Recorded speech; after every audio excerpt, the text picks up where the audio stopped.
जी लैल साहब सत श्री अकाल जी।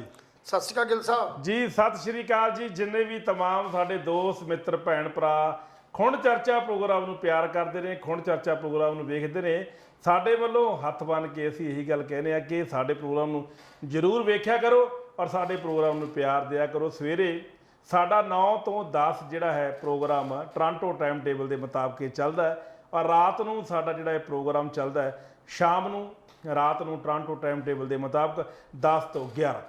सो दोस्तों तुहाडे नाल गल्लां बातां साडीआं रोज़ चलदियां ने। रोज़ असीं पंजाब सरकार ते अजकल तवे ही ला रहे हैं। हालांकि बहुत सारे चैनल ने, बहुत सारे चैनल जिहड़े कि हाले तवे नहीं ला रहे, वेट एंड वाच वाली थ्योरी है। पर सानूं पता कि उड़ीक करन दी वैसे बहुती कोई लोड़ है नहीं, क्योंकि पंजाब सरकार दीआं जिहड़े विधायक ने जां पंजाब सरकार दे जिहड़े कैबिनेट मंत्री ने वो किधर नूं जा रहे ने, की बयान दे रहे ने, कोई कुछ बोलदा कुछ बोलदा, उन्हां नूं अपने आप नूं समझ नहीं आ रही भी करना की है। हर रोज़ स्ट्रैटेजी चेंज हो रही है, हर रोज़ बयानबाजियां चेंज हो रही ने। ये गल्लां किते ना किते आम आदमी पार्टी नूं इस गल दा खमियाजा आउण वाले दिनां 'च भुगतना पै सकदा। सो एक बार फिर गज बज के तुहाडा हार्दिक स्वागत करते हैं। मैं कुलवंत सिंह गिल और मेरे नाल मेरे सीनियर साथी पत्रकार निरंजन सिंह जी लहल। साडे दोहां वालों प्यार भरी सत श्री अकाल। लहल साहब जी सर, कल भी आपां बिजली ते गल करी सी, परसों भी आपां बिजली ते गल करी सी, पर हुण एक बयान एक नवां होर निकल के सामने आउंदा है। आपां पुरानी गल नहीं करनी, गल दिमाग 'च रखियो भी आपां गल कोई रिपीट नहीं करनी जिहड़ी कल गल कीती सी, चाहे छोटी गल होवे पर आपां गल रिपीट नहीं करनी।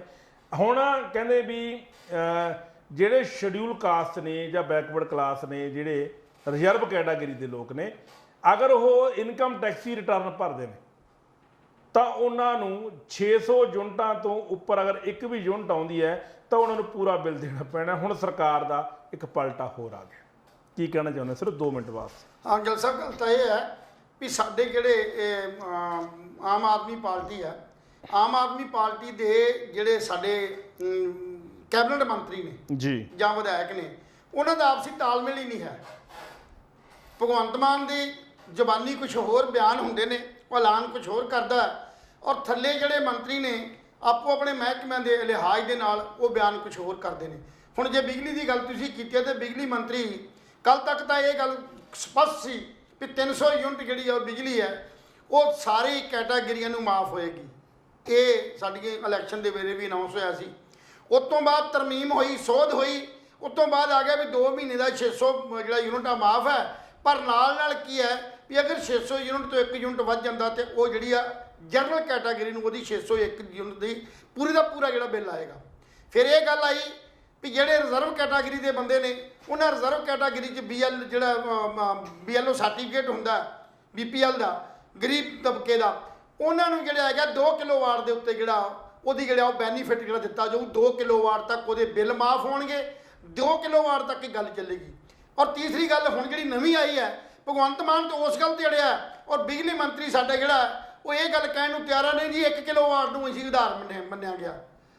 हुण दोनों की आपसी जबान जिहड़ी बयानबाजियां दोनों च अंतर है। 1 किलोवाट लई कह रहा है और दूसरा जिहड़ा हैगा 2 किलोवाट लई कह माफ़ की गल कर रहा और यूनिटां की गल कर रहा। और नाल नाल जिहड़ी नवीं गल होर आ गई भी जिन्ने भी साडे SC जां BC जां रिजर्व कैटागरी के लोग ने, और कोई इहो जिहा मेरा ख्याल पंजाब च नहीं है जिहड़ा बहुत घट परसेंट है जिहड़े रिटर्न नहीं भरते। मोस्टली सारे जिन्ने भी सरकारी कर्मचारी ने, चाहे वो प्राइवेट कर्मचारी ने, चाहे वो दुकानदार ने, चाहे वो किसी भी खेतर च काम करते हैं, पहला लोग अवेयर नहीं सी।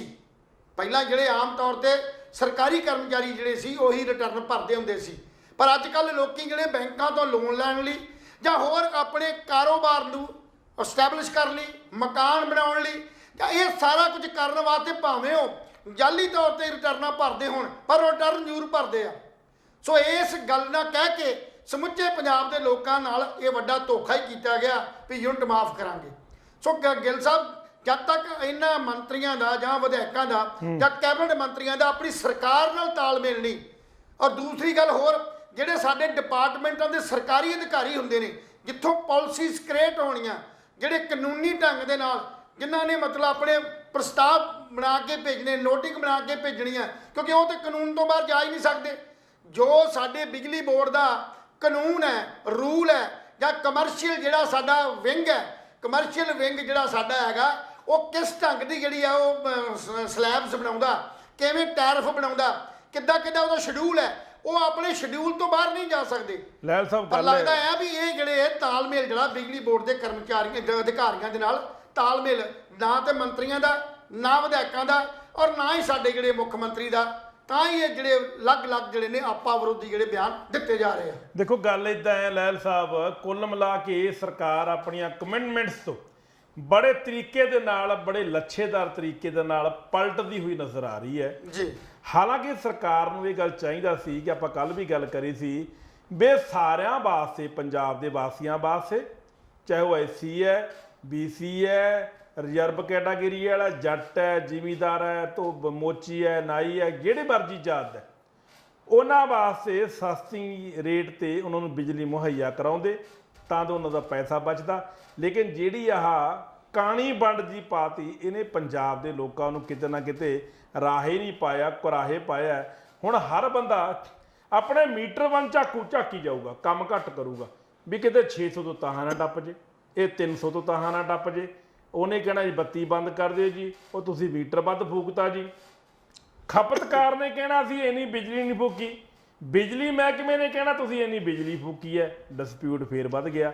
ਪਰ ਦੂਜੇ ਪਾਸੇ ਬਿਜਲੀ ਨਿਗਮ ਦੇ ਵਿੱਚ 40 ਨੌਕਰੀਆਂ ਨਿਕਲੀਆਂ ਸੀ, 40% ਨੌਕਰੀਆਂ ਜਿਹੜੀਆਂ ਨੇ ਉਹ ਪੰਜਾਬ ਦੇ ਬਾਹਰਲੇ ਰਾਜਾਂ ਦੇ ਮੁੰਡਿਆਂ ਨੂੰ ਦੇਤੀਆਂ। ਹੁਣ ਭਗਵੰਤ ਮਾਨ ਸਾਹਿਬ ਕਰਦੇ ਨੇ ਗੱਲ ਪੰਜਾਬ ਦੇ ਵਿੱਚੋਂ ਬੇਰੁਜ਼ਗਾਰੀ ਹਟਾਉਣ ਦੀ। ਤੁਸੀਂ 40% ਬਾਹਰ ਦੀਆਂ ਸਟੇਟਾਂ ਦੇ ਨੌਜਵਾਨਾਂ ਨੂੰ ਨੌਕਰੀਆਂ ਵੰਡ ਦਿਓਗੇ ਤਾਂ ਫਿਰ ਪੰਜਾਬ ਦੇ ਨੌਜਵਾਨ ਕਿੱਥੇ ਜਾਣਗੇ? ਹਾਲਾਂਕਿ ਪੰਜਾਬ ਦੀ ਨੌਕਰੀਆਂ ਤੇ ਪੰਜਾਬ ਦਾ ਹੱਕ ਹੈ। ਪੰਜਾਬ ਦੇ ਕੀ ਪੰਜਾਬ ਵਿੱਚ ਪੜ੍ਹੇ ਲਿਖੇ ਇੰਜੀਨੀਅਰ ਨਹੀਂ?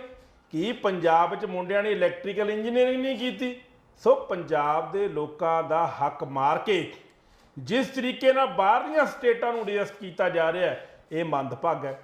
ਦੂਜੇ ਪਾਸੇ SYL ਨਹਿਰ, SYL ਦਾ ਨਹਿਰ ਦਾ ਪਾਣੀ ਜਿਹੜਾ ਹੈਗਾ ਉਹ ਇੱਧਰ ਉੱਧਰ ਜਾਣ ਲੱਗ ਗਿਆ। ਕੇਜਰੀਵਾਲ ਸਾਹਿਬ ਹੁਣ ਦੂਜੀਆਂ ਗੱਲਾਂ ਕਰਨ ਲੱਗ ਗਏ। ਹਰਿਆਣਾ SYL ਦੀ ਗੱਲ ਕਰਨ ਲੱਗ ਗਿਆ, ਉਹ ਪਾਣੀ ਲੈਣ ਦੀ ਗੱਲ ਕਰਦਾ ਵੀ ਪਾਣੀ ਅਸੀਂ ਲੈ ਲੈਣਾ।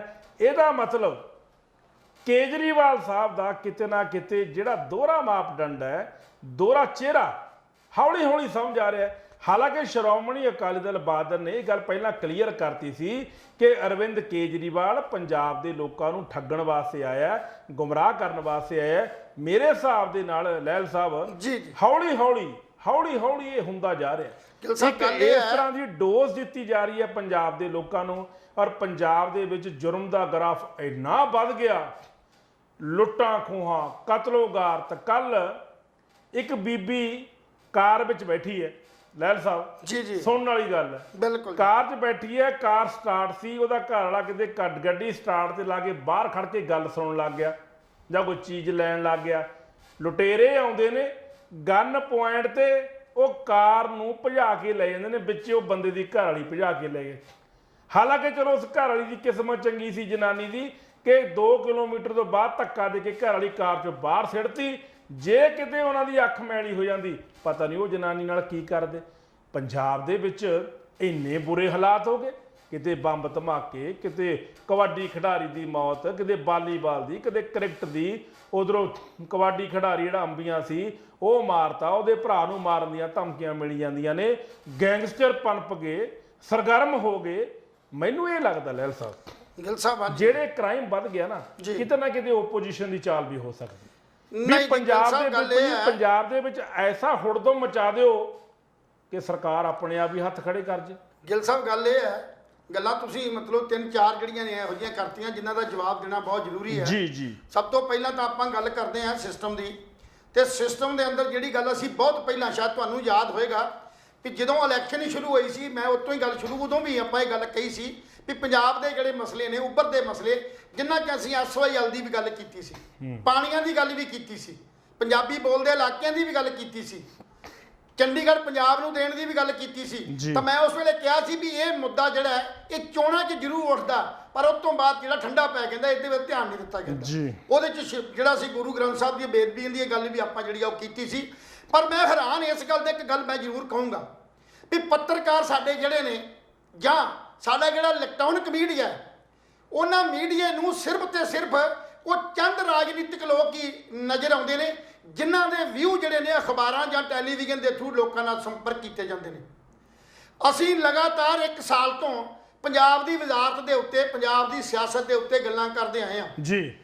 ਹਰ ਮਸਲੇ ਦਾ ਅਸੀਂ ਐਡਵਾਂਸ ਲੋਕਾਂ ਨੂੰ ਆਗਾਜ਼ ਕਰਦੇ ਆਏ ਹਾਂ ਵੀ ਇਦਾਂ ਆ ਹੋਣ ਵਾਲਾ, ਇਦਾਂ ਆ ਹੋਏਗਾ, ਪਰ ਕਦੇ ਵੀ ਸਾਡੀ ਗੱਲ ਨੂੰ ਲੋਕਾਂ ਨੇ ਔਰ ਨਾ ਹੀ ਪੱਤਰਕਾਰਾਂ ਔਰ ਨਾ ਹੀ ਸਾਡੇ ਮੀਡੀਆ ਨੇ ਕਦੀ ਧਿਆਨ ਦਿੱਤਾ ਜੀ।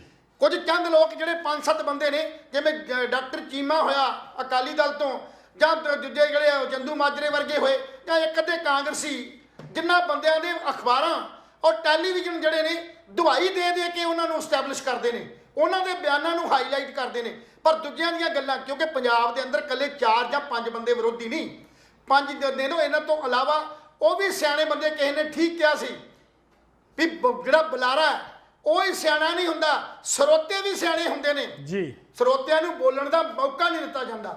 ਸਵਾਲ ਇਸ ਗੱਲ ਦਾ, ਜਿਵੇਂ ਕਿ ਮਤਲਬ ਪਹਿਲਾਂ ਨੌਕਰੀਆਂ ਦੀ ਗੱਲ ਆਪਾਂ ਕਰਦੇ ਹਾਂ, ਪੰਜਾਬ ਦੇ ਅੰਦਰ ਬਿਜਲੀ ਬੋਰਡ ਇੱਕ ਆਜ਼ਾਦ ਅਦਾਰਾ ਹੈ, ਇਹ ਪੰਜਾਬ ਗਵਰਨਮੈਂਟ ਦੇ ਅੰਡਰ ਨਹੀਂ ਸੀ ਆਉਂਦਾ, ਆਜ਼ਾਦ ਅਦਾਰਾ ਸੀ, ਤੇ ਆਜ਼ਾਦ ਅਦਾਰਾ ਆਪਣੀਆਂ ਪੋਸਟਾਂ ਨੂੰ ਆਪਣੇ ਲਾਈਨ ਆਫ ਲੈਂਥ ਔਰ ਨੰਬਰ ਆਫ ਕਨੈਕਸ਼ਨ ਦੇ ਆਧਾਰ ਦੇ ਉੱਤੇ ਸਾਡੀਆਂ ਜਿਹੜੀਆਂ ਪੋਸਟਾਂ ਕ੍ਰੀਏਟ ਹੁੰਦੀਆਂ ਸੀ, ਟਰਾਂਸਕੋ ਵੱਖਰੀ ਹੋ ਗਈ ਔਰ ਟਰਾਂਸਮਿਸ਼ਨ ਜਿਹੜੀ ਸੀ ਉਹ ਵੱਖਰੀ ਹੋਣ ਕਰਕੇ ਪਾਵਰਕਾਮ ਜਿਹੜੀ ਆ ਉਹ ਅਲੱਗ ਹੋ ਗਈ।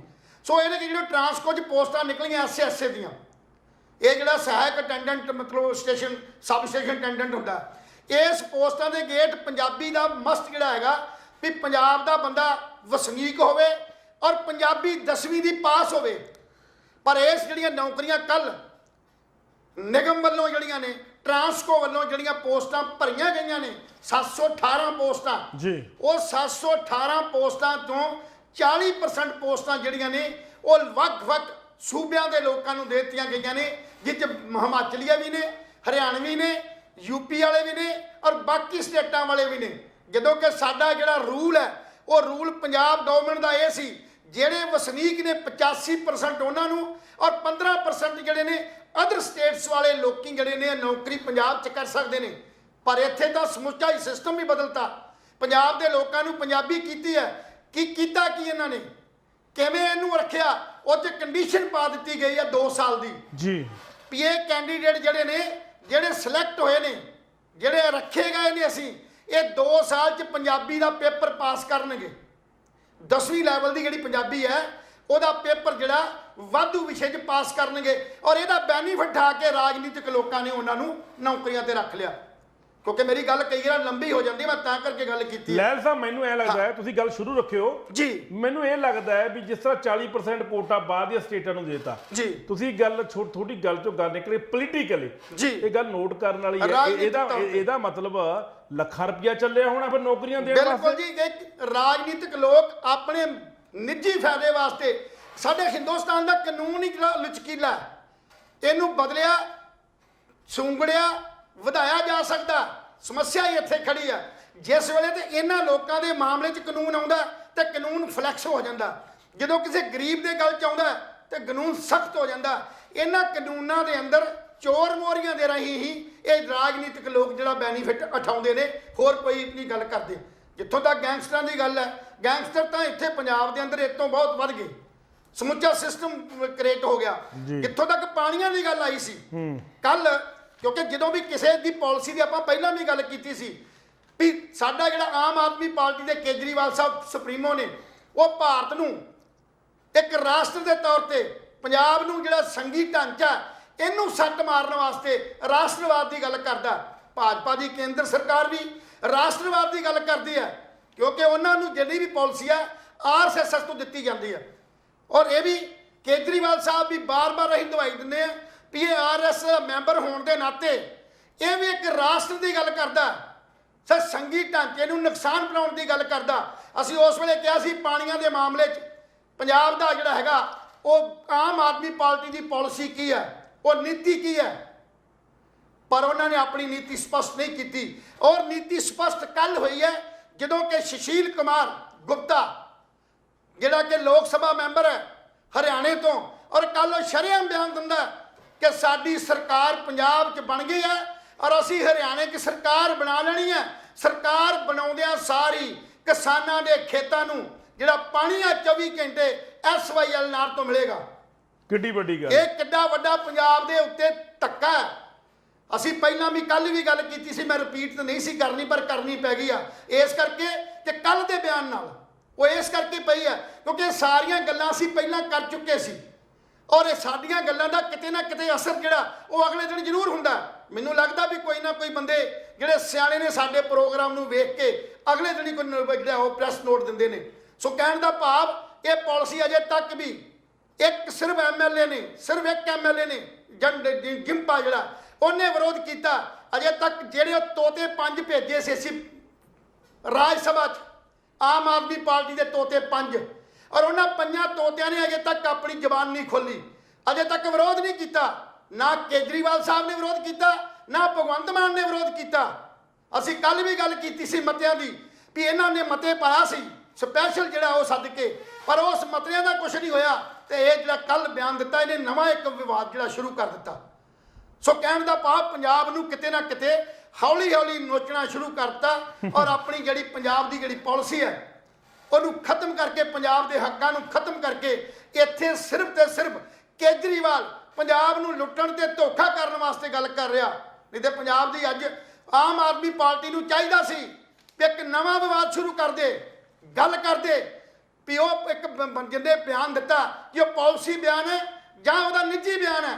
ਹੁਣ ਇੱਕ ਗੱਲ ਜ਼ਰੂਰ ਹੋ ਜੂ, ਲੋਕਾਂ ਦੇ ਅੱਖਾਂ 'ਚ ਘੱਟਾ ਪਾਉਣ ਲਈ ਸੁਸ਼ੀਲ ਕੁਮਾਰ ਤੋਂ ਬਿਆਨ ਜ਼ਰੂਰ ਦਵਾ ਦਿੱਤਾ ਜਾਏਗਾ ਵੀ ਮੇਰੇ ਨਿੱਜੀ ਵਿਚਾਰ ਨੇ ਜਾਂ ਪ੍ਰੈਸ ਨੇ ਮੇਰਾ ਬਿਆਨ ਤੋੜ ਮਰੋੜ ਕੇ ਪੇਸ਼ ਕੀਤਾ। ਨਹੀਂ, ਇਹ ਪਾਲਿਸੀ 'ਚ ਹੈ ਜੀ। ਸੋ ਇਹ ਜਿਹੜੀਆਂ ਪਾਲਿਸੀਆਂ ਜਿਹੜੀਆਂ ਨਵੀਆਂ ਬਣ ਰਹੀਆਂ ਇਹ ਪੰਜਾਬ ਨੂੰ ਕਿਤੇ ਨਾ ਕਿਤੇ ਮਾਰੂ ਪੋਜੀਸ਼ਨ 'ਚ ਲੈ ਕੇ ਜਾ ਰਹੀਆਂ। ਤਾਲਮੇਲ ਹੈ ਨਹੀਂ, ਤਾਲਮੇਲ ਕਿਤੇ ਨਹੀਂ। ਦੂਜੀ ਗੱਲ ਰਹੀ, ਮੈਂ ਕੱਲ ਵੀ ਗੱਲ ਕੀਤੀ ਸੀ 35 ਦਾ ਜਿਹੜਾ 3 ਲੱਖ ਕਰੋੜ ਕਰਜ਼ੇ ਦੀ ਗੱਲ ਦੀ ਇਨਕੁਆਇਰੀ ਆ। ਮੈਂ ਇੱਕ ਗੱਲ ਕਹਿਣਾ, ਅੱਜ ਤੋਂ 1 ਮਹੀਨਾ ਪਹਿਲਾਂ ਗੱਲ ਕਹੀ ਸੀ ਮੈਂ ਵੀ 2500 ਕਰੋੜ ਰੁਪਏ ਦੇ ਰਿਣ ਪੱਤਰ ਜਿਹੜੇ ਸਾਡੇ ਸੀ ਸਿਕਿਉਰਿਟੀ ਪੱਤਰ ਉਹ ਭਗਵੰਤ ਮਾਨ ਨੇ ਗਿਰਵੀ ਰੱਖ ਕੇ ਲੋਨ ਲਿਆ ਔਰ ਕੱਲ ਇਹ ਸਾਫ਼ ਹੋ ਗਿਆ ਵੀ 3500 ਕਰੋੜ ਰੁਪਈਆ ਲੋਨ ਲੈ ਕੇ ਜਿੰਨੀਆਂ ਵੀ ਪ੍ਰਚਾਰ ਦੀਆਂ ਜਿਹੜੀਆਂ ਵੱਡੇ ਵੱਡੇ ਬੋਰਡ ਇਹ ਵੱਡੀਆਂ ਜਿਹੜੀਆਂ ਮਤਲਬ ਸਕੀਮਾਂ ਅਨਾਉਂਸ ਕੀਤੀਆਂ ਗਈਆਂ ਇਹਦੇ ਪ੍ਰਚਾਰ ਲਈ ਔਰ ਗੁਜਰਾਤ ਤੇ ਹਿਮਾਚਲ 'ਚ ਜਿਹੜੇ ਪੋਸਟਰ ਤੇ ਬੈਨਰ ਲੱਗੇ ਨੇ ਜਾਂ ਉੱਥੋਂ ਦੇ ਟੀਵੀ ਚੈਨਲ ਨੂੰ ਐਡਾਂ ਦਿੱਤੀਆਂ ਗਈਆਂ ਉਹ 3500 ਕਰੋੜ ਰੁਪਈਆ ਕਰਜ਼ੇ ਦੇ ਰੂਪ 'ਚ ਲਿਆ ਗਿਆ।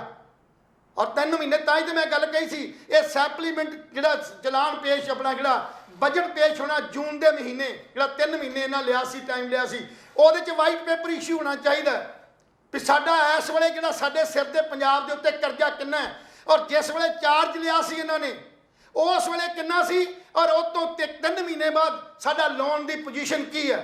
ਫਿਰ ਇਨਕੁਆਇਰੀ ਕਰਨ ਦਾ ਫਰਜ਼ ਬਣਦਾ ਹੈ। ਸੋ ਕਰੋ ਇਨਕੁਆਇਰੀ। ਸੋ ਮੇਰਾ ਕਹਿਣ ਦਾ ਭਾਵ ਮੇਰੀ ਤਾਂ ਗੱਲ ਲੰਬੀ ਹੋ ਜਾਂਦੀ ਹੈ ਕਿ ਮੈਨੂੰ ਕੁਛ ਨਾ ਕੁਛ ਸਪਸ਼ਟ ਜਿਹੜਾ ਜਵਾਬ ਉਹ ਜ਼ਰੂਰ ਦੇਣਾ ਪੈਂਦਾ ਜੀ। ਦੇਖੋ ਗੱਲ ਇਦਾਂ ਹੈ ਕਿ ਕਰਜ਼ਾ ਦੇਖੋ ਪੰਜਾਬ ਸਿਰ ਹੈਗਾ ਇਹ 'ਚ ਕੋਈ ਸ਼ੱਕ ਵਾਲੀ ਗੱਲ ਨਹੀਂ। ਲਾਉਣਾ ਕਿਵੇਂ ਹੈ ਇਹ ਪੰਜਾਬ ਸਰਕਾਰ ਨੂੰ ਨਹੀਂ ਪਤਾ, ਇਹ ਗਰੰਟੀ ਹੈ।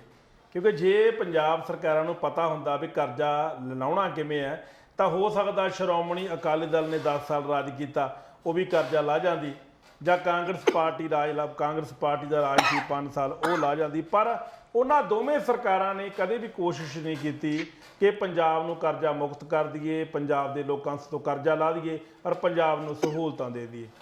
ਉਹਨਾਂ ਲੋਕਾਂ ਨੇ ਵੀ ਜੋ ਚੱਲਦੀ ਹੈ ਗਿੱਲੀ ਸੁੱਕੀ ਸਭ ਮਚਾਈ, ਤੁਹਾਨੂੰ ਪਤਾ ਹੀ ਹੈ। ਔਰ ਦੂਜੀ ਹੁਣ ਆਮ ਆਦਮੀ ਪਾਰਟੀ ਦੀ ਗੱਲ ਆ। ਆਮ ਆਦਮੀ ਪਾਰਟੀ ਦੀ ਸਟ੍ਰੈਟਜੀ ਜਿਹੜੀ ਹੈ ਉਹ ਉਹਨਾਂ ਤੋਂ ਕੋਈ ਵੱਖਰੀ ਹੈ ਨਹੀਂ ਲਹਿਲ ਸਾਹਿਬ। ਉਹਨਾਂ ਨਾਲ ਰਲਮੀ ਮਿਲਵੀਂ ਹੈ, ਜਿਵੇਂ ਜੈਸੇ ਥੇ ਵੈਸੇ ਥੇ ਹੈ ਨਾ, ਜਿਵੇਂ ਉਹ ਸੀ ਉਵੇਂ ਹੀ ਨੇ ਹੈ ਨਾ। ਲੋਨ ਉਹ ਲੈਂਦੇ ਸੀ, ਲੋਨ ਇਹ ਲੈ ਰਹੇ ਨੇ, ਐਡਾ ਉਹ ਦਿੰਦੇ ਸੀ, ਐਡਾ ਇਹ ਦੇ ਰਹੇ ਨੇ। ਮੀਡੀਆ ਨੂੰ ਉਹ ਨਹੀਂ ਸੀ ਕੁਛ ਸਮਝਦੇ, ਮੀਡੀਆ ਨੂੰ ਇਹ ਨਹੀਂ ਕੁਛ ਸਮਝਦੇ। ਔਰ ਕੋਈ ਐਮਐਲਏ ਫੋਨ ਚੱਕਣ ਲਈ ਤਿਆਰ ਨਹੀਂ।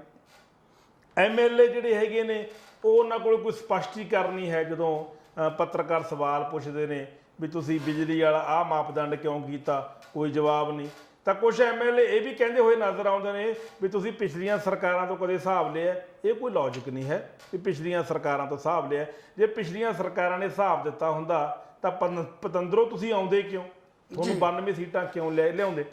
92 ਸੀਟਾਂ ਦਾ ਲਿਆਉਣ ਦਾ ਮਕਸਦ ਕੀ ਹੈ? ਵਿਦਰੋਹ।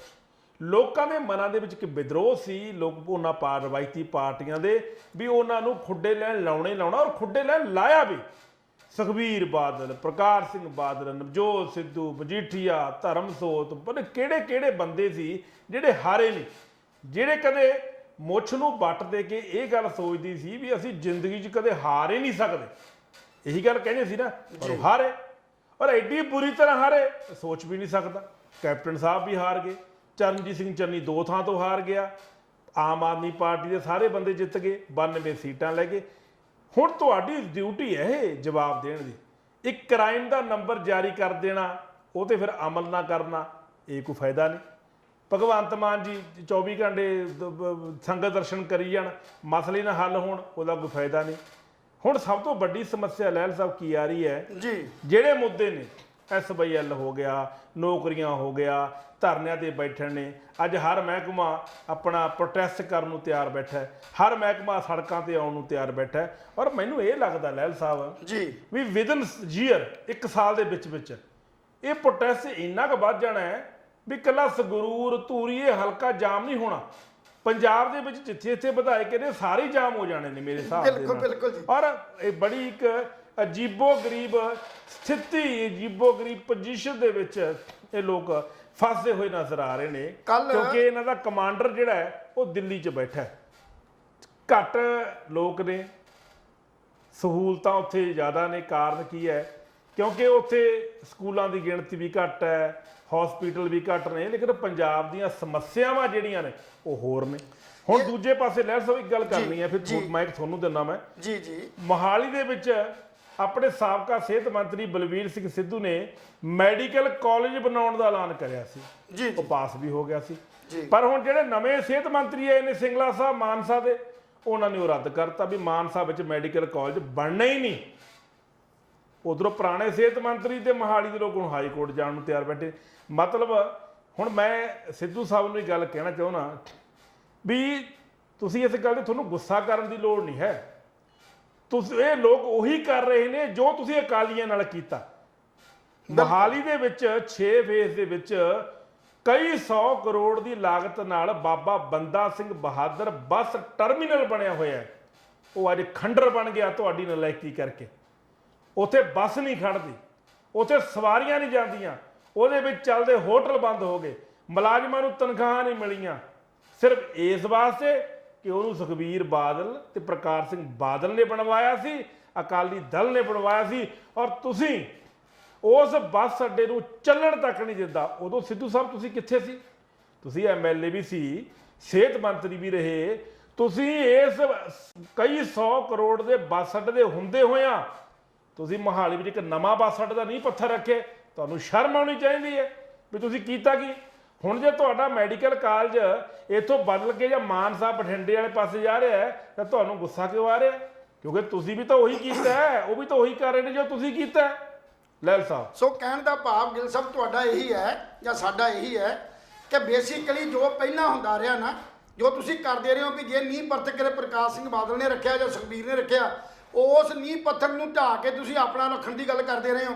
ਇਹ ਗੱਲ ਗਿੱਲ ਸਾਹਿਬ ਦੀ ਬਿਲਕੁਲ ਸਹੀ ਹੈ ਵੀ ਜਦੋਂ ਮੋਹਾਲੀ ਦੇ ਅੰਦਰ ਐਡਾ ਵੱਡਾ ਮਤਲਬ ਜਿਹੜਾ ਉਹ ਬੱਸ ਸਟੈਂਡ ਜਿਹੜਾ 4 ਸਟੋਰੀ ਮੇਰਾ ਖਿਆਲ ਬੱਸ ਸਟੈਂਡ ਸੀ, ਜਿੱਥੇ ਸਾਰੀਆਂ ਸੁਵਿਧਾ ਜਿਹੜੀਆਂ ਉਹ ਮਿਲਣੀਆਂ ਸੀ ਸਵਾਰੀਆਂ ਨੂੰ, ਲੋਕਾਂ ਨੂੰ, ਪਰ ਉਹ ਸਿਰਫ ਇਸ ਕਰਕੇ ਬੰਦ ਕਰ ਦਿੱਤਾ ਗਿਆ ਕਿ ਇਹ ਸ਼੍ਰੋਮਣੀ ਅਕਾਲੀ ਦਲ ਵੱਲੋਂ ਜਿਹੜੇ ਨੀਂਹ ਪੱਥਰ ਰੱਖ ਕੇ ਇਹਨੂੰ ਚਲਾਉਣ ਦੀ ਕੋਸ਼ਿਸ਼ ਕੀਤੀ, ਮਗਰ ਰੋਲ ਕੇ ਰੱਖਤਾ। ਸੋ ਇਸੇ ਢੰਗ ਦੇ ਨਾਲ ਕੀਤਾ ਮਾੜਾ ਹੈ। ਆਮ ਆਦਮੀ ਪਾਰਟੀ ਕੋ ਵਧੀਆ ਨਹੀਂ ਕਰ ਰਹੀ ਵੀ ਇੱਕ ਸ਼ਹਿਰ ਦੇ ਵਿੱਚ ਜਿੱਥੇ ਹਸਪਤਾਲ ਦੀ ਜ਼ਰੂਰਤ ਸੀ ਔਰ ਸਿਹਤ ਮੰਤਰੀ ਨੇ ਸ਼ਹਿਰ 'ਚ ਰਹਿੰਦਿਆਂ ਹੁੰਦਿਆਂ ਇਹਦਾ ਉਦਘਾਟਨ ਕੀਤਾ, ਉਹ ਮੁਕੰਮਲ ਦੀ ਤਿਆਰੀ ਤੇ ਸੀ, ਕਲਾਸਾਂ ਸ਼ੁਰੂ ਹੋਣ ਵਾਲੀਆਂ ਸੀ, ਤੇ ਇਸ ਵੇਲੇ ਡਿਸਾਈਡ ਕਰਨਾ ਕਿ ਇੱਥੇ ਹਸਪਤਾਲ ਜਿਹੜਾ ਨਹੀਂ ਬਣ ਸਕਦਾ, ਇੱਕ ਮਾੜੀ ਸੋਚ ਹੈ, ਘਟੀਆ ਸੋਚ ਹੈ। ਕਿਤੇ ਵੀ ਲੈ ਕੇ ਜਾਓਗੇ ਉੱਥੇ ਵੀ ਲੋਕ ਵਸਦੇ ਨੇ, ਇੱਥੇ ਵੀ ਲੋਕ ਵਸਦੇ ਨੇ। ਇਹੋ ਜਿਹੀਆਂ ਜਿਹੜੀਆਂ ਬਦਲਾ ਲਊ ਜਿਹੜੀਆਂ ਉਹ ਕੰਮ ਹੈ ਨਾ, ਜਾਂ ਕ੍ਰੈਡਿਟ ਉਹਨੂੰ ਨਾ ਜਾਵੇ, ਇਹਨਾਂ ਨਾਲ ਲੋਕਾਂ ਨੂੰ ਬਹੁਤ ਵੱਡਾ ਨੁਕਸਾਨ ਹੁੰਦਾ। ਸੋ ਇਦਾਂ ਦੀ ਆਮ ਆਦਮੀ ਪਾਰਟੀ ਦੀ ਨੀਤੀ ਜਿਹੜੀ ਆ ਸਭ ਤੋਂ ਮਾੜੀ ਹੈ। ਔਰ ਦੂਸਰੀ ਗੱਲ ਰਹੀ, ਸੁਪਰੀਮ ਕੋਰਟ ਨੇ ਅੱਜ ਇੱਕ ਬਹੁਤ ਵਧੀਆ ਫੈਸਲਾ ਕੀਤਾ ਜਿਹੜਾ ਕਿ ਅਸੀਂ ਬਹੁਤ ਪਹਿਲਾਂ ਕਰ ਦੇਣਾ ਚਾਹੀਦਾ ਸੀ। ਉਸ ਗੱਲ ਦੀ ਵੀ ਅਸੀਂ ਹਮਾਇਤ ਕਰਦੇ ਹਾਂ ਤੇ ਪੰਜਾਬ ਸਰਕਾਰ ਨੂੰ ਬੇਨਤੀ ਕਰਦੇ ਹਾਂ ਕਿ ਜਿਹੜਾ ਸੁਪਰੀਮ ਕੋਰਟ ਦਾ ਕੀਤਾ ਫੈਸਲਾ ਉਹਨੂੰ ਇਨਮਿਨ ਜਿਹੜਾ ਪੰਜਾਬ 'ਚ ਲਾਗੂ ਕੀਤਾ ਜਾਵੇ। ਇਸ ਇਨਮਿਨ ਲਾਗੂ ਕਰਨ ਦੇ ਨਾਲ ਜਿੱਥੇ ਪੰਜਾਬ ਦੀ ਜਿਹੜੀ ਇਕਾਨਮੀ ਆ ਉਹ ਵਧੇਗੀ, ਜਿੱਥੇ ਉਹਨਾਂ ਦਾ ਜਿਹੜਾ ਉਹ ਖਜ਼ਾਨਾ ਉਹ ਭਰੇਗਾ, ਨਾਲ ਨਾਲ ਜਿਹੜੀਆਂ ਉਹਨਾਂ ਜ਼ਮੀਨਾਂ ਸ਼ਾਮਲਾਟ ਸੀ, ਉਹਨਾਂ ਸ਼ਾਮਲਾਟ ਜ਼ਮੀਨਾਂ ਨੂੰ ਉਸੇ ਪਰਪਸ ਲਈ ਵਰਤਿਆ ਜਾਵੇ ਜਿਸ ਪਰਪਸ ਵਾਸਤੇ ਅਸੀਂ ਛੱਡੀਆਂ ਸੀ। ਇਹ ਨਹੀਂ ਵੀ ਇੱਥੇ ਮੋਹਾਲੀ ਦੇ ਕਈ ਪਿੰਡਾਂ ਔਰ ਸ਼ਹਿਰਾਂ ਦੇ ਵਿੱਚ ਜਿਹੜੀ ਹੈ ਉਸ ਜਿਹੜੀ ਜ਼ਮੀਨ ਸਾਡੀ ਸੀਗੀ ਸ਼ਾਮਲਾਟ ਜ਼ਮੀਨ, ਉਹਨਾਂ ਜ਼ਮੀਨਾਂ ਨੂੰ CLU ਕਰਕੇ ਉਹਦਾ ਜਿਹੜਾ ਨੇਚਰ ਬਦਲ ਕੇ ਸਾਡੇ ਰਾਜਨੀਤਿਕ ਲੋਕਾਂ ਨੇ ਆਪਣੀਆਂ ਕਲੋਨੀਆਂ ਕੱਢ ਦਿੱਤੀਆਂ।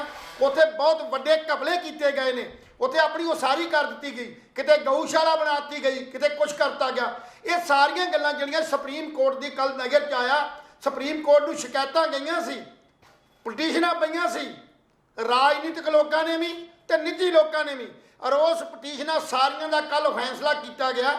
ਔਰ ਉਹ ਫੈਸਲਾ ਸ਼ਲਾਘਾਯੋਗ ਆ, ਪਰ ਉਹ ਸ਼ਲਾਘਾਯੋਗ ਤਾਂ ਹੋ ਸਕਦਾ ਜੇ ਪੰਜਾਬ ਦੀ ਸਰਕਾਰ ਇਮਾਨਦਾਰ ਹੋਵੇ, ਇਮਾਨਦਾਰ ਹੋ ਕੇ ਉਹ ਸਾਰੀਆਂ ਜ਼ਮੀਨਾਂ ਜਿਹੜੀਆਂ ਹੁਣ ਤੱਕ ਗਲਤ ਪਰਪਸ ਵਾਸਤੇ ਬੈਨੀਫਿਟ ਲੈ ਕੇ ਉਹਨਾਂ ਦਾ ਜਿਹੜਾ ਉਹ ਨੇਚਰ ਚੇਂਜ ਕੀਤੀ ਗਈ ਹੈ, ਉਹਨਾਂ ਸਾਰੀਆਂ ਜ਼ਮੀਨਾਂ ਨੂੰ ਵਾਪਸ ਲੈ ਕੇ ਉਹਨੂੰ ਉਸ ਕਾਰਜ ਵਾਸਤੇ ਵਰਤਿਆ ਜਾਵੇ ਜਿਨ੍ਹਾਂ ਕਾਰਜਾਂ ਵਾਸਤੇ ਜਿਹੜੀਆਂ ਸ਼ਾਮਲਾਟ ਜ਼ਮੀਨਾਂ ਜਿਹੜੀਆਂ ਸ਼ਹਿਰਾਂ ਤੇ ਪਿੰਡਾਂ 'ਚ ਪਈਆਂ ਸੀ।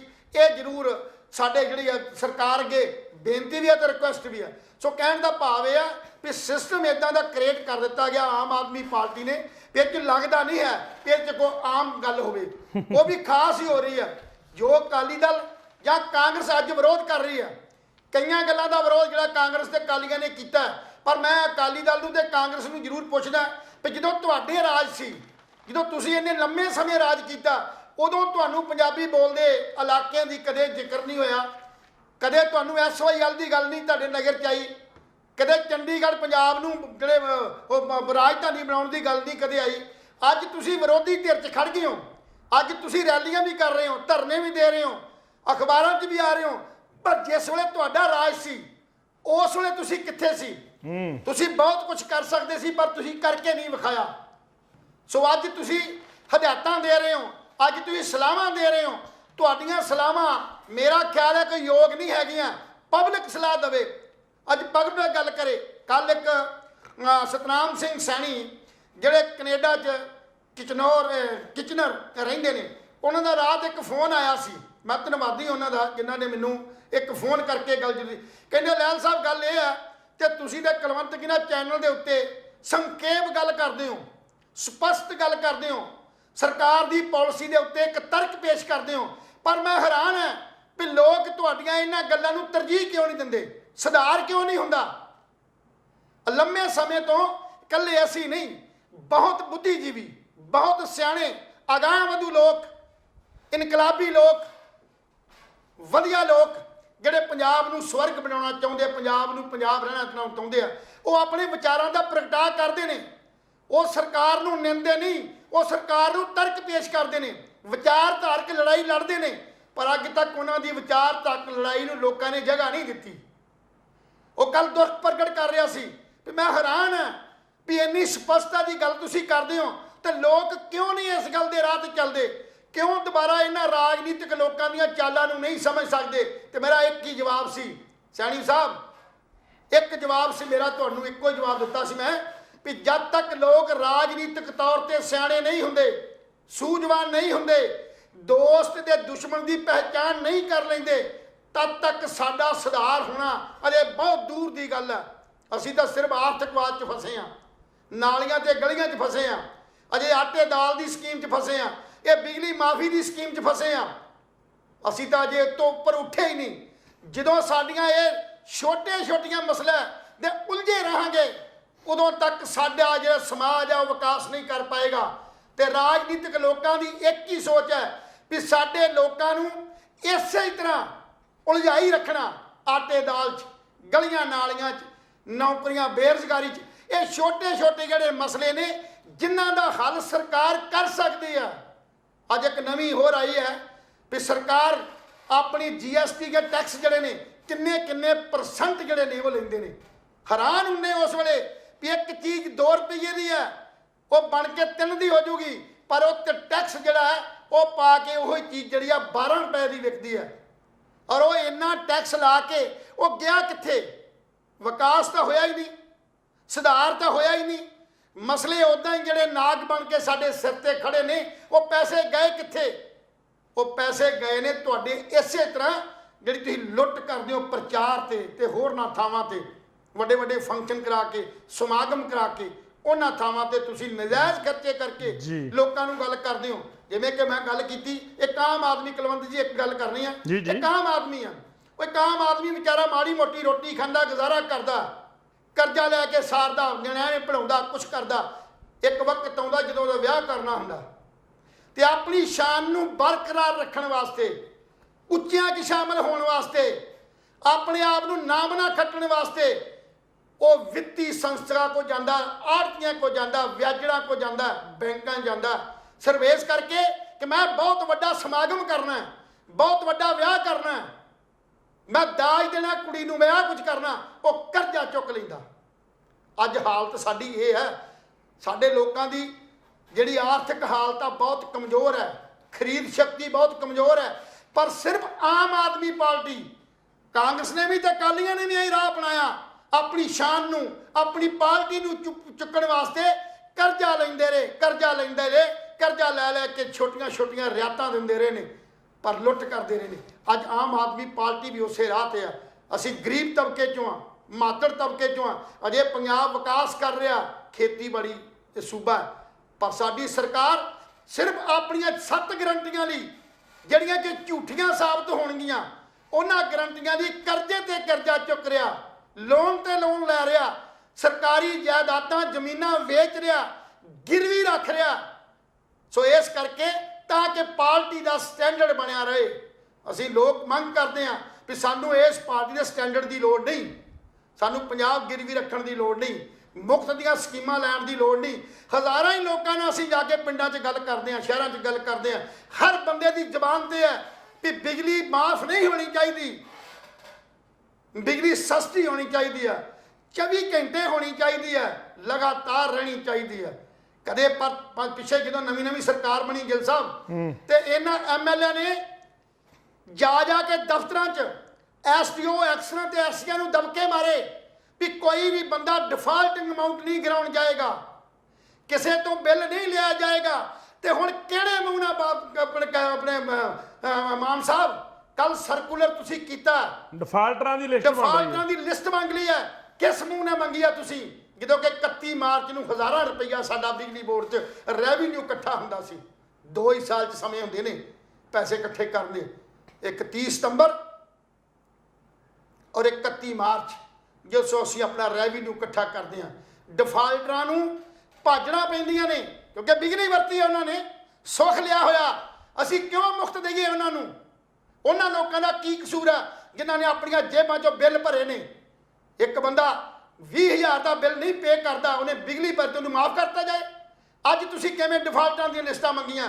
ਤੁਹਾਨੂੰ ਮਹਿਸੂਸ ਹੋਇਆ ਕਿ ਬਿਜਲੀ ਬੋਰਡ ਤੇ ਵਿਕਣ ਦੇ ਕਿਨਾਰੇ ਖੜ ਗਿਆ।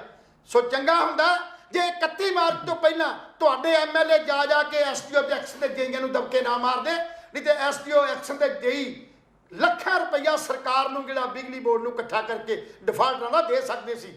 ਉਹ 2 ਥਾਂ ਭਿੱਜੇ ਦੁਖੀ ਹੋਏ ਨੇ, ਇੱਕ ਤੁਹਾਡੇ ਐਮਐਲਏ ਤੋਂ ਔਰ ਦੂਸਰਾ ਅਫਸਰਾਂ ਤੋਂ। ਅਫਸਰ ਇਹ ਕਹਿੰਦੇ ਰਹੇ ਵੀ ਤੁਸੀਂ ਜਾਓ ਕਨੈਕਸ਼ਨ ਕੱਟੋ, ਡਿਫਾਲਟਿੰਗ ਅਮਾਊਂਟ ਗਿਰਾਓ।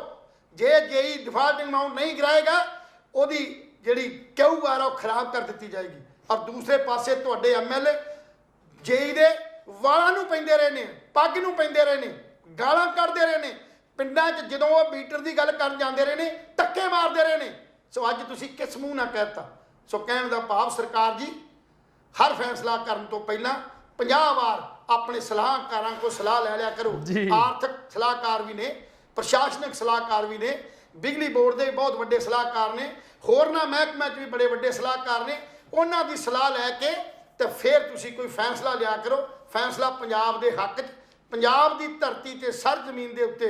ਪਰ ਜਿਹੜੀ ਕੱਲ ਪ੍ਰਸ਼ਾਂਤ ਨੇ ਗੱਲ ਕੀਤੀ ਹੈ, ਸੁਸ਼ੀਲ ਕੁਮਾਰ ਨੇ ਗੱਲ ਕੀਤੀ ਹੈ ਪੰਜਾਬ ਦੇ ਪਾਣੀਆਂ ਦੀ, ਇਹ ਕਦੇ ਤੁਹਾਨੂੰ ਮਾਫ ਨਹੀਂ ਕਰਨਗੇ ਲੋਕ। ਜੇ ਪੰਜਾਬ ਦਾ ਪਾਣੀ ਜਿਹੜਾ ਉਹ ਦਿੱਲੀ ਜਾਂ ਜਿਹੜਾ ਹਰਿਆਣੇ ਨੂੰ ਦੇ ਦਿੱਤਾ ਗਿਆ, ਤੇ ਫਿਰ ਤੁਹਾਨੂੰ ਕਦੇ ਮਾਫ ਨਹੀਂ ਕਿਸੇ ਨੇ ਕਰਨਾ। ਪਾਣੀ ਸਾਡਾ ਹੈ ਨਹੀਂ, ਅਸੀਂ ਭੁੱਖਮਤ ਦੇ ਪਹਿਲਾਂ ਹੀ ਸਾਡਾ ਪਾਣੀ ਡੂੰਘਾ ਹੋ ਚੁੱਕਾ ਹੈ। ਔਰ 12 ਸਾਲ ਦਾ ਇੱਕ ਇਹ ਦੇ ਦਿੱਤਾ ਗਿਆ, 12 ਤੋਂ 15 ਦਾ, ਤੇ 15 ਸਾਲ ਬਾਅਦ ਸਾਡੀ ਧਰਤੀ ਦਾ ਜਿਹੜਾ ਪੰਜਾਬ ਦਾ ਪਾਣੀ ਉਹ ਖਤਮ ਹੋ ਜਾਏਗਾ।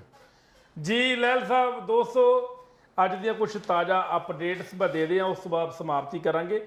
ਕਾਬਲ ਵਿੱਚ ਸਕੂਲਾਂ ਨੂੰ ਨਿਸ਼ਾਨਾ ਬਣਾ ਕੇ ਕੀਤੇ ਬੰਬ ਧਮਾਕੇ, 27 ਮੌਤਾਂ ਜਿਹੜੀਆਂ ਨੇ ਉੱਥੇ ਹੋ ਚੁੱਕੀਆਂ ਨੇ। ਔਰ ਲਾਲ ਕਿਲੇ ਤੇ 400 ਸਾਲਾਂ ਪ੍ਰਕਾਸ਼ ਪੁਰਬ ਨੂੰ ਸਮਰਪਿਤ 2 ਰੋਜ਼ਾ ਧਾਰਮਿਕ ਪ੍ਰੋਗਰਾਮ ਦੀ ਸ਼ੁਰੂਆਤ ਜਿਹੜੀ ਹੈ ਉਹ ਅੱਜ ਤੋਂ ਹੋ ਚੁੱਕੀ ਹੈ। ਔਰ ਪੂਰਬੀ ਯੂਕਰੇਨ ਤੇ ਕਬਜ਼ਾ ਕਰਨ ਲਈ ਰੂਸ ਵੱਲੋਂ ਹਮਲੇ ਜਿਹੜੇ ਨੇ ਉਹ ਤੇਜ਼ ਕਰ ਦਿੱਤੇ ਗਏ ਨੇ। ਔਰ ਇਸ ਦੇ ਨਾਲ ਰਾਜਸਥਾਨ ਵਿੱਚ ਸੜਕ ਹਾਦਸਾ ਪਰਿਵਾਰ ਦੇ 11 ਜੀਆਂ ਦੀ ਮੌਤ ਜਿਹੜੀ ਹੈ ਉਹ ਹੋ ਚੁੱਕੀ ਹੈ। ਦੋਸਤੋ, ਤੁਹਾਨੂੰ ਸਾਡੀ ਅੱਜ ਦੀ ਚਰਚਾ ਕਿਸ ਤਰ੍ਹਾਂ ਦੀ ਲੱਗੀ? ਆਪਣੇ ਵਿਚਾਰ, ਆਪਣੇ ਸੁਝਾਅ ਸਾਨੂੰ ਜ਼ਰੂਰ ਦੇ ਦਿਆ ਕਰੋ। ਕੱਲ ਫਿਰ ਮਿਲਾਂਗੇ ਜੀ ਇਸੇ ਸਮੇਂ ਇਸੇ ਚੈਨਲ ਤੇ। ਤਦ ਤੱਕ ਲਈ ਸਾਨੂੰ ਦੋਹਾਂ ਨੂੰ ਇਜਾਜ਼ਤ ਦਿਓ। ਰੱਬ ਰਾਖਾ।